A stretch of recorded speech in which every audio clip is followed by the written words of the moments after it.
ہے گر کیا ناسے نے ہم کو قید، اچھا یوں سہی، گر کیا ناسے نے ہم کو قید، اچھا یوں سہی، یہ جنون عشق کے انداز چھٹ جاویں گے کیا، یہ جنون عشق کے انداز چھٹ جاویں گے کیا۔ قید آپ کو پتہ ہی ہے کہ پابند ہونے کو کہتے ہیں، کسی جگہ مقید ہونے کو حبس سے بھی مراد لی جاتی ہے قید سے۔ جنون انتہا کو کہتے ہیں، عشق کی انتہا، یہاں پہ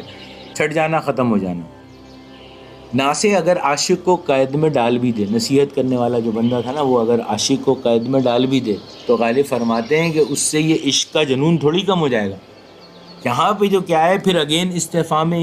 انکاری کے طور پہ آئے، یعنی ایسی توقع رکھنا بے وقوفی ہے۔ اب اس شعر میں قید اور عشق کے تعلق کو غالب نے بڑے مزاحیہ انداز میں بیان کیا ہے، گویا ظاہری پابندی عشق کو روک نہیں سکتی، اگر ناصر نے ہمیں قید کر